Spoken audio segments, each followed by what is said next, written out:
Yesu nashimwe bakunzi ba Kristo Yesu. Amakuru yanyu muraho. Haleluya. Ndabaramukije mu izina rya Yesu Kristo, ndabaramukije bakunzi banje aho muba hose mu bihugu bitandukanye. Ndaramukije aho abantu baba muri Canada, muri Australia, muri hehe mu Rwanda, mu Burundi, ababa mu Bufaransa, aba muri Mozambique, aba Malawi, n'abandi baba hehe ndibagiye ahandi, muri Amerika, mbese n'ababa hehe muri Australia, sinzi ko ngaho nari nahavuze. Ndaramukije abantu bose mbese ba mwisi yose kabisa, niko nabivuga, bumviriza ubutumwa ndabahereje. Amahoro y'Imana bane namwe. Haleluya. Ku izina banyita Pasikazi, nkaba ndi umukozi wa Kristo kandi nkaba nkunda Kristo Yesu. Haleluya.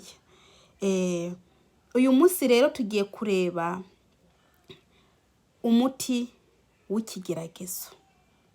Yesu nashimwe cyane. Ubu tugiye kureba, uyu munsi tugiye kwiga kubijanye n'umuti w'ikigeragezo. Mbese tugiye kurebera hamwe ku bintu bijanye n'umuti w'ikigeragezo. Umuti w'ikigeragezo ni iki? Haleluya. Ariko reka manze nsenge, hanyuma mpamagare Uwiteka anduhikira umwuka wera kugira ngo ampe amagambo menshi akiza ubugingo. Haleluya. Reka nsenge. Uwiteka Mana Nyiringabo, ndagushima kuri Imana. Dore Mwami Yesu, ndaha hantu ndakwinginze Data uhabwe icyubahiro. Dore ngiye gukora umurimo wawe. Ndakwinginze Uwiteka Mana Nyiringabo, undungikire umwuka wawe wera kugira ngo Mwami ashirikire, mbese aguma asuka amagambo maze afasha abantu, afasha ubugingo bwabo, afasha wa muntu ari imbere. Haleluya. Urakoze Yesu Kristo. Ndakwinginze Uwiteka ubane nanjye. Ndabohesheje Satani n'abadayimoni mu izina rya Yesu Kristo. Ndirukanye imyuka yose mibiri hano hantu mu izina rya Yesu Kristo. Ndakwinginze Uwiteka unduhikire abamarayika bawe maze bangote hano hantu. Haleluya. Data, nkaba ndakweretse abantu bose bari bwumve buno butumwa. Mwami Yesu, ubageneza kandi ubahezagire. Haleluya. Ni mu izina rya Yesu Kristo. Amen. Icyo ndi butangirireho bene Data, ndabanza ndirimbe agakorasi.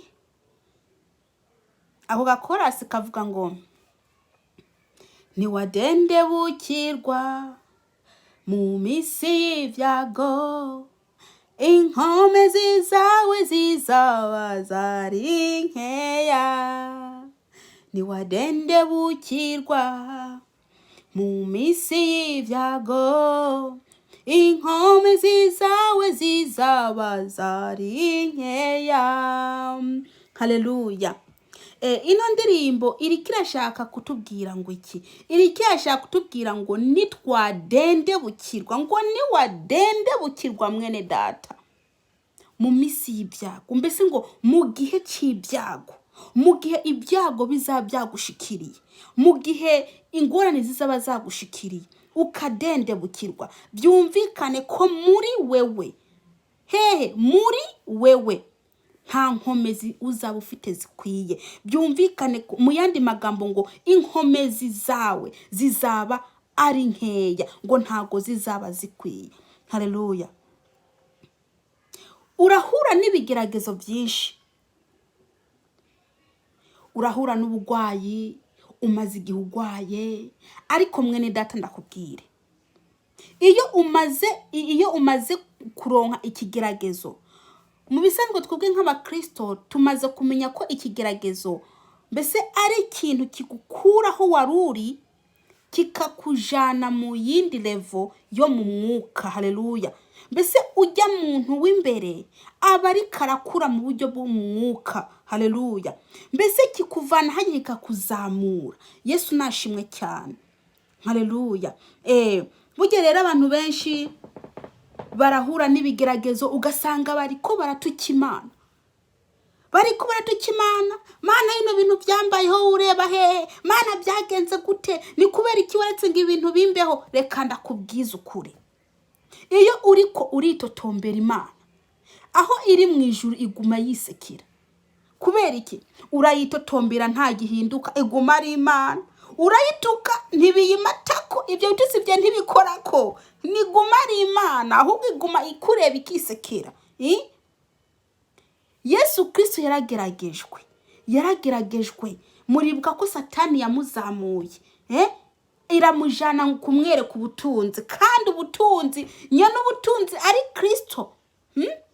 Nyene ubutunzi ni Kristo, ariko Satani aramwereka ubutunzi ngo niwapfuka mukansenga ngo ibi byose ngo ndabiguhereza. Nibyo nibigeragezo. Ese mwene data, ushaka kuba utageragejwe cyangwa se ntabwo wibuka kuri mwisi? Uri mwisi kandi yisi irimwe ibibazo byinshi, irimwe ibintu byinshi. Ariko ndakubwire, iyo uri mu kigeragezo, uri umukristo, umuti w'ikigeragezo ni iki? Umuti w'ikigeragezo ni ukugikiranukamwo. Kuko iyo umaze kwinjira mu kigeragezo ugaca wisambanira, ukiba, ukabesha, ugakora ibyaha bitandukanye mu kigeragezo, kijya kigeragezo ntaho kija, kiguma kiri hariya nyine, ntaho kija. Kandi ikindi, iyo uri mu kigeragezo ukagikiranukamwo, Imana ya Isiraheli irakwegera. Yobu yaragiye mu kigeragezo, kandi byavuye Satani niwe agiye kumusaba kugira ngo agerageze Yobu. Kugira ngo Satani agerageze Yobu, aragenda abwira n'Imana ibyo yakorera Yobu. Ikigeragezo cya nyuma mubwiye ngo nakore ku mubiri ngo no kwigufa agereho. Ari Satani abisabira Yobu. Ibya mbere Yobu yarabitsinze, ibya kabiraza. Satani ntiyamuva inyuma, ashaka no gukora kwigufa. Kubera iki? Nuko Satani yabona ko Yobu aguma atsinda ibibazo bamuhereza. Haleluya. Yobu ntago yigeze yihakana Imana, yagumye akiranuka Imana. Kandi ikindi, muramenya ko mwibuke ko Yobu umugore wiwe yagize iki? Yamubwiye ngo natuke ngo Imana ngapfaveho ngo maze ngashira agahinda. Siko yabwiye Yobu? Ariko Yobu ntago yigeze avuga amagambo mabi. Haleluya. Twebwe b'iki gihe turahura n'ibigeragezo ugasanga twabyimbye, umunwa wasutuye wageze hariya. Ese shahu, urasutura utasutura ntago bikuvaho igihe cyawe kitaragera. Uri kuratuka Imana, utayituka uri kurigira nabi, uri kurayituka uri kurigira nabi. Ico kigeragezo kikugumaho, ugumye utuka Imana kikugumaho ntaho kija. Rero ico nakubwira rero, ikigeragezo urimo n'ukugikiranukamwo, kuko iyo ugikiranutsemwo Imana iraza kugutabara, kandi Imana iranezerwa. Erega mu bisanzwe Imana ntago yanga abantu. Imana ntago yanga abantu yaremye. Iyo yabibanga ntago ibigwisha imvura ngo ababi n'abeza. Iragwisha imvura ikagwishiza bose, mbese akaronka imvura. Imana ntago yanga abo yaremye. Ico yanga bijya bintu bibarimwo byitwa ibyaha. Icyaha nicyo mwasi w'Imana. Icyaha, ariko abantu bafashe ibyaha bakabija kure, bagatandukana n'ibyaha. Imana ikikunda abo bantu. Kubera iki? Ikikunda ukuntu bari ndani, nta byaha bafite. Ariko umuntu arinza akora icyaha, mwene data, amasengesho usenga ni umwotsi, ntagera ku Mana. Amasengesho usenga ntagera ku Mana, kuko niki? Ni umwotsi.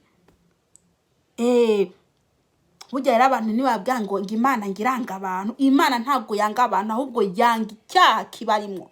Yanga bijya bakora. Yanga ko abantu bafite imitima ikomantaye. Yanga ko abantu bagize iki? Mbese bakora ibyaha bitandukanye. Yanga bijya byaha rero. yanga ibyaha biri mu bantu, ntago yanga umuntu, kuko umuntu ni Imana yamuremye. Umuntu ni Imana yamuremye. Haleluya. Rero mwene data, namba ugwaye ukaba ushaka ko bagusengera, namba uri mu bibazo, warabuze ubuzi, waragize iki, ukaba uri mu ibyo bintu, namba uri kuraja gushaka umuntu w'umukozi w'Imana akagusengera, manza wikontore muri wewe. Namba ufite ibyaha muri wewe, manza wihane ubusambanyi, ihane kwikinisha, ihane ikintu cyose uri kurakora kibi, hanyuma amasengesho ashikira ahantu hakiriye. Kuko nibagenda gusengera wuzuye ubutinganyi muri wewe, wuzuye kwikinisha muri wewe, wuzuye umwanda muri wewe, ya masengesho agenda agakubita kuri wa mwanda, ntagakubita ku bugwayi ufite cyangwa se ku bintu ushaka ko Imana igukorera. Ntago bishobora kugenda, ntushobora gukira ufite icyaha. Manza wikize icyo cyaha ufite, hanyuma ugira iki, hanyuma bagusengere, Imana igukize. Niyo mpamvu umuntu azasenga n'imvi zigashaka kukumera. Niyo mpamvu umuntu azasenga agafata n'amasengesho yo kwiriza. Wapi? Ubwo muri kwa kundi uzasanga umweka gusengera amazindwi zibi ari masengesho yo kwiriza, ngari kasengera ingwara ugwe cyangwa se ari kasengera nguro nkubuzi cyangwa imazi kwishura. Wapi? Biguma hahandi ukamenga uri kurakubita kwibuye ishiga, uri kurakubita kwishiga. Kubera iki? Icyaha kiriko, icyaha kikurimo nicyo kiriko kiratuma udakira. Ni wihane. Imana isari yanga icyaha, nta gikundi icyaha nishobora kugukiza. Wuzuye ibyaha, wuzuye ubugwayi busumba ibyo ufite. Erega ubwo bugwayi busanzwe, ndakubwire mwene data, bwica umubiri. Ariko Imana ya Isiraheli, ibintu by'umubiri rero ntacyo bivuze kuwiteka. Kubera iki? Iyo ufite icyaha, ukaba ufite icyaha mwene data, icyaha kirakurimbura, icyaha kigutwara ikuzimu. Kandi ufite icyaha, Imana irakujana ikuzimu. N'ibintu by'imibiri, imibiri n'imibiri ibora, ariko uw'imbere afite ibyaha, uw'imbere aranduye, uw'imbere aranuka. Kubera iki? Ibyaha ukora. Urafata inzoga, ugafata ubusambanyi, ugafata kwikinisha, ugafata ububeshi, ugafata ubujura, ugafata ibiki, ugafata kwihindura, ugafata amacakubiri, ugafata kwinuba abantu, ugafata nkaranuka, ugafata ibi byose ukarunda, byose bikakuzuramo. Hanyuma ngo ushaka ngo Imana igukize ubugwayi ugwaye. Ushaka Imana igukize ubwo bugwayi ugwaye koko? Ibugukize gute? Kandi nawe ubwawe ufite ubugwayi bwa mbere aricyo cyaha. Mbe urazi ko nubwo waba ugwaye ngwara, upfuye, mvuga umubiri upfuye, uw'imbere ntapfa mwene data. Umuntu w'imbere ntapfa, hapfa ikibiri. Bugiye umuntu apfuye hapfa ikibiri. Umuntu w'imbere ntapfa, umuntu w'imbere ntapfa. Umuntu w'imbere agenda, namba ari ikuzimu ajanwa akazaja guciga urubanza, namba ari iyo mwijuru aragenda mwijuru. Ariko ubwo bugwayi bubabaza umubiri gusa. Iyo ukiranutse rero, nubwo wapfa, umubiri wa ndani w'imbere yigira mwijuru, ariko ikibiri kigasigara. Rero kiza mwene data, nugwanire kwihana ibyaha, ugwanire kugira kuja kure y'ibyaha. Kuko Imana ntizabona wewe uriko uragerageza kuja kure y'ibyaha ngo izikureke. Imana ntago izakwirengagiza, izaguha imbaraga zo gutsinda icyaha. Kuko umwasi w'Imana ni icyaha.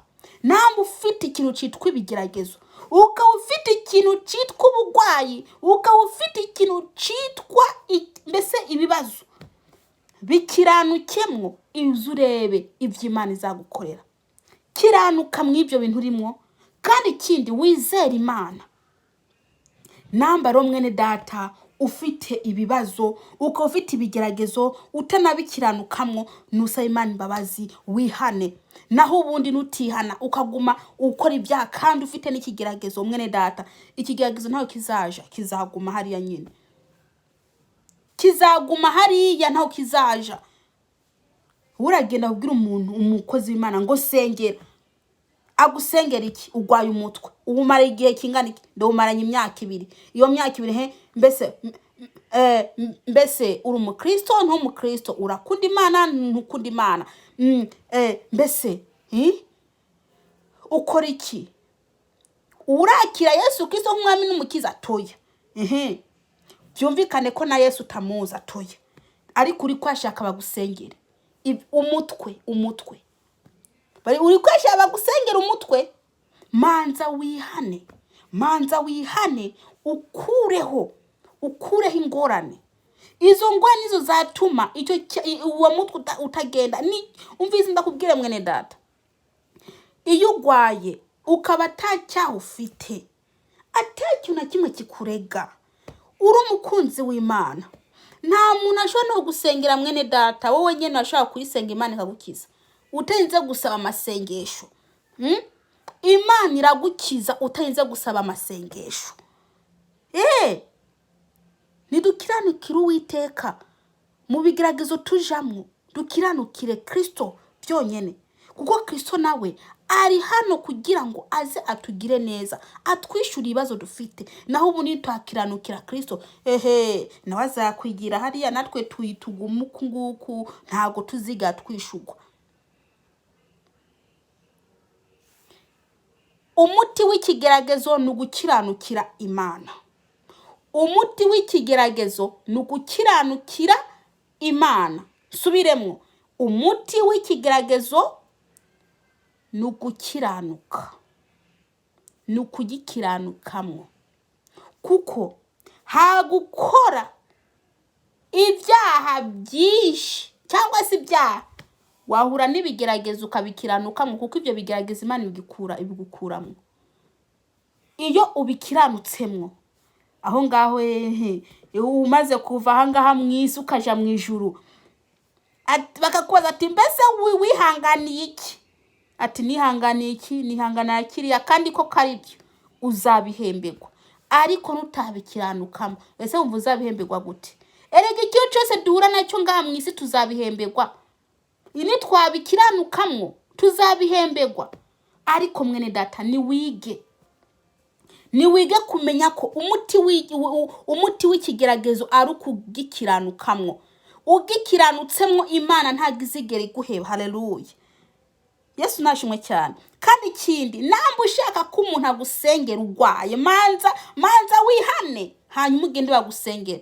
Kuko nibagusengera wamaje kwihana, ya masengesho azagera ku ngwara ugwaye. Ariko niwagenda utarihana mwene data, bazasenga, amasengesho azagenda akubite ku kibuye, akubite ku ishiga, akubite ku kitare, akubite ntago azashika hehe ku bugwayi ugwaye wewe, kubera hari ikintu kizaba kigize gitangiriye amasengesho ngo ntagere ku bugwayi. Ntagere hahandi yaragenewe. Kubera iki? Igisika cy'icyaha. Kuraho icyo gisika cy'icyaha, menagura icyo gisika cy'icyaha, menagura ubomagura icyo gisika cy'icyaha, usaba Imana imbabazi kubare icyo gisika cy'icyaha kikuveho. Hanyuma ibindi badaye ngo nimushaka ubwami bwo mwijuru, ibindi byose bizazara inyongera. Haleluya. Ndarangirije aha ngaha. Yesu Kristo nabaho umugisha bene data. Mbese reka dusenge rero, maze mwene data nambuzi ko uri mu kigeragezo utagikiranukamo, Imana igufashe, mbese wihane, wige kukiranukira mu kigeragezo. Haleluya, urimo. Yesu Kristo nago umugisha. Reka dusenge. Uwiteka Mana Nyiringabo, turagushima ko aya magambo mwami tumaze kwiga ko umuti w'ikigeragezo ari ukugikiranukamwo. Haleluya. Habwa icyubahiro Uwiteka, turasabye gukiranukira mu kigeragezo. Data, ntitwitotombe, ntitukore ibyaha, mwami Yesu, kuko tuzi neza ko nitwamara kugikiranukamwo nawe uzaba uri mu ruhande rwacu. Haleluya. Habwa icyubahiro Kristo Yesu.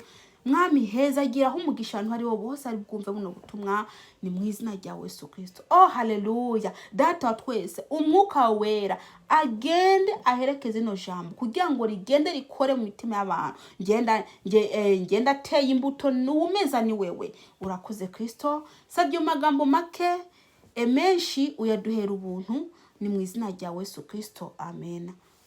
Yesu abaho umugisha cyane.